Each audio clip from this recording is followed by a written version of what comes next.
you by ITIL.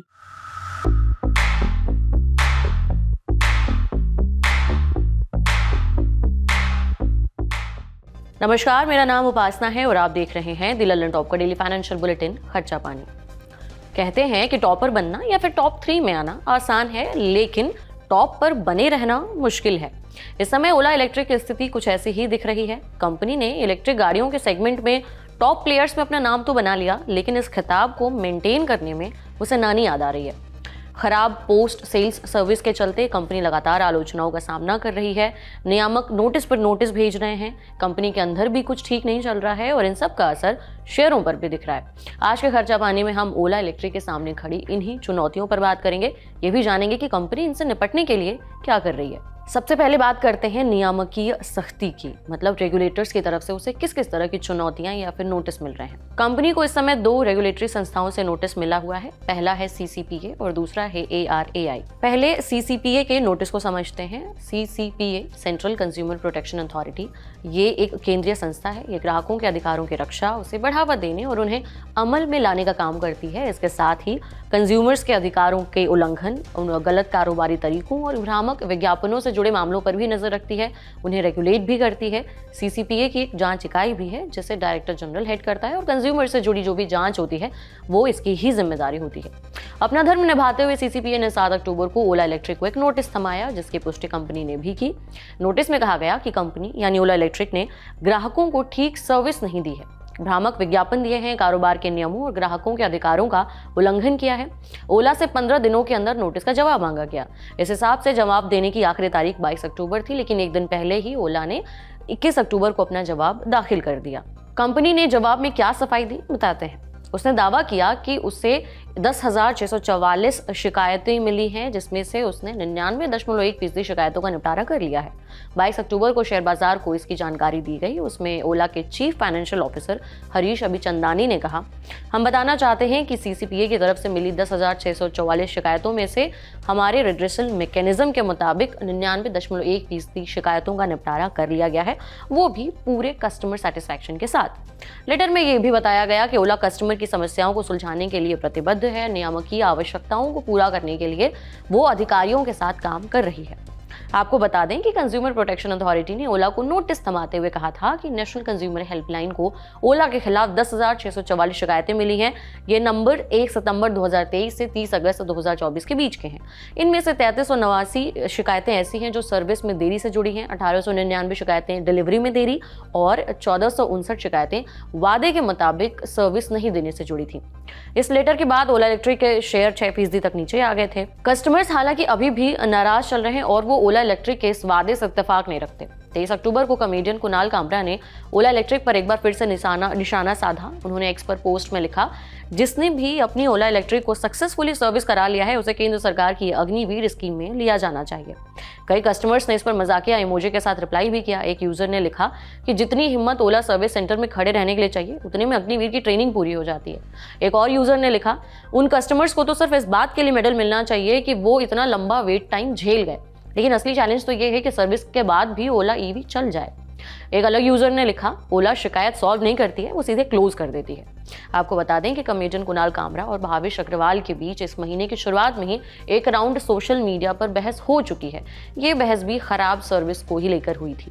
उसके कुछ दिन बाद सोशल मीडिया पर ओला के सर्विस सेंटर का एक नया वीडियो भी वायरल हुआ और एक बार फिर से बहस छिड़ गई, जिसमें लोगों ने दावा किया था कि ओला इलेक्ट्रिक ने अपने सर्विस सेंटर के बाहर बाउंसर लगा दिए हैं ताकि कोई नाराज कस्टमर अंदर यानी सर्विस सेंटर में न जा पाए, उसे रोक दिया जाए। इसके बाद एक बार फिर सोशल मीडिया पर ओला इलेक्ट्रिक की बुरी तरह से आलोचना की गई। तो कुल मिलाकर कस्टमर्स तो ओला इलेक्ट्रिक के दावे से इत्तेफाक नहीं रखते हैं। बहरहाल ओला ने अपना जवाब CCPA को सौंप दिया है, लेकिन CCPA अगर उसके जवाब से संतुष्ट नहीं होती है तो ओला इलेक्ट्रिक के सामने एक नई चुनौती खड़ी है। वो चुनौती है क्लास एक्शन सूट की। क्लास एक्शन सूट एक कानूनी कार्यवाही है। इसमें एक या एक से अधिक वादी किसी बड़े समूह की ओर से मुकदमा दायर करते हैं। इसे क्लास सूट या फिर प्रतिनिधि कार्रवाई भी कहा जाता है।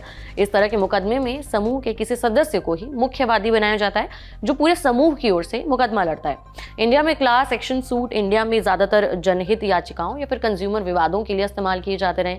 खासकर होम बायर्स और बिल्डर्स के बीच जो विवाद होते हैं उसे सुलझाने के लिए इस तरीके के एक्शन सूट का इस्तेमाल किया जाता है। हालांकि क्लास एक्शन सूट के लिए न्यायालय की अनुमति आवश्यक होती है और कुछ जरूरी शर्तों को पूरा होना भी जरूरी है।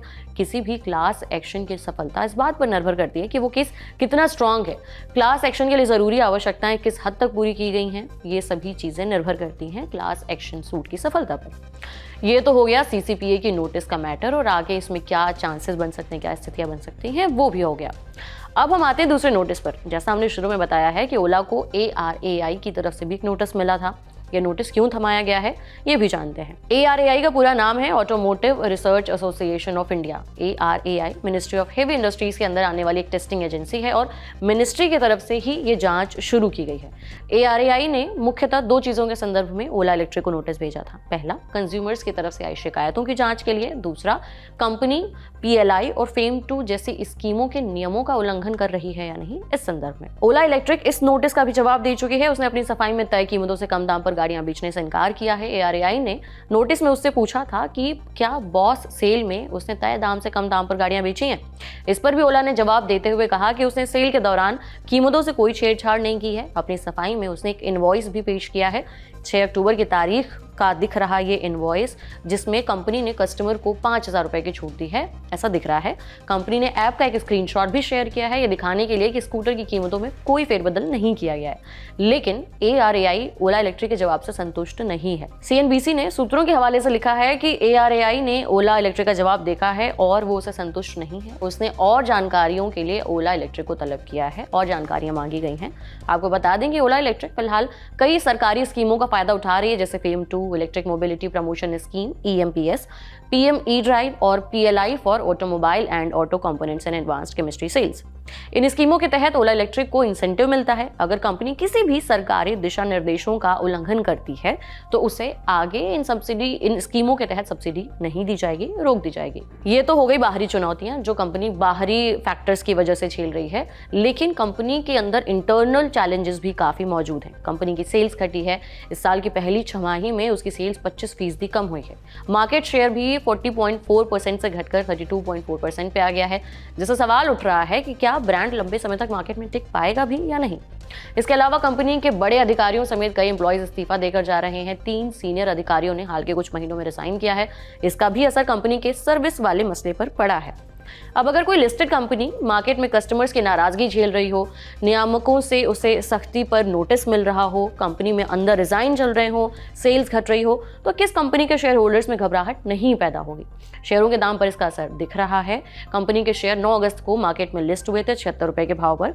बीच में कंपनी के शेयर 157 रुपए के ऑल टाइम हाई पर भी गए, लेकिन इतने सारे डेवलपमेंट्स का असर शेयरों के भाव पर दिख रहा है और आज 24 अक्टूबर को इसके शेयर 80 रुपए के लेवल पर आ चुके हैं और इस पर बंद हुए हैं, मतलब अपने ऑल टाइम हाई से 49% नीचे। ओला इलेक्ट्रिक अपने हिसाब से तो इन मौजूदा चुनौतियों से निपटने के लिए अलग अलग तरीके के कदम उठा रही है। फिलहाल उसने EY अर्नस्ट एंड यंग से मदद मांगी है। मीडिया रिपोर्ट्स के मुताबिक ओला के सर्विस ऑपरेशन को सुधारने के लिए EY के कुछ अधिकारी 3 महीनों के लिए प्रोजेक्ट्स पर बुलाए गए हैं। उनके जिम्मे में काम होंगे बिजनेस प्रोसेस को रीडिजाइन करना, स्पेयर पार्ट्स की इन्वेंट्री को और सही तरीके से मैनेज करना और जहां पर कंपनी सर्विस सेंटर्स पर समस्या से जूझ रही है उन्हें सही करना। कंपनी ने इसके अलावा अपने सर्विस सेंटर्स की संख्या 400 से बढ़ाकर 1000 करने का भी ऐलान किया था। हालांकि जानकारों का मानना है कि सिर्फ सर्विस सेंटर की संख्या बढ़ाकर आप कस्टमर्स को संतुष्ट नहीं कर सकते। बाउंसर वाले मसले पर उनका कहना है कि शिकायत करने वालों को डराकर तो आप कतई प्रॉब्लम नहीं सॉल्व कर सकते। अब अगर ओला इलेक्ट्रिक को वाकई इस भंवर से उबरना है तो उसे अपनी छवि सुधारनी होगी, अपने कारोबार में पारदर्शिता लानी होगी, सर्विस में सुधार के लिए जो भी कदम उठाए जा रहे हैं उसके बारे में लगातार कस्टमर्स को अपडेट देते रहना होगा। अगर कंपनी मार्केट में बने रहना चाहती है तो उसे इन पहलुओं पर काम करना ही होगा, वरना ऐसा न हो कि ईवी मार्केट में ओला इलेक्ट्रिक का नाम एक इतिहास का पन्ना बनकर रह जाए। आज के बुलेटिन में इतना ही। आपको जानकारी कैसी लगी हम तो उम्मीद करते हैं आपको पसंद आई होगी। आपका जो भी फीडबैक है हमें कमेंट बॉक्स में देना ना भूलें। बाकी अपना और अपनों का ख्याल रखें। देखते रहिए दी लल्लन टॉप। शुक्रिया।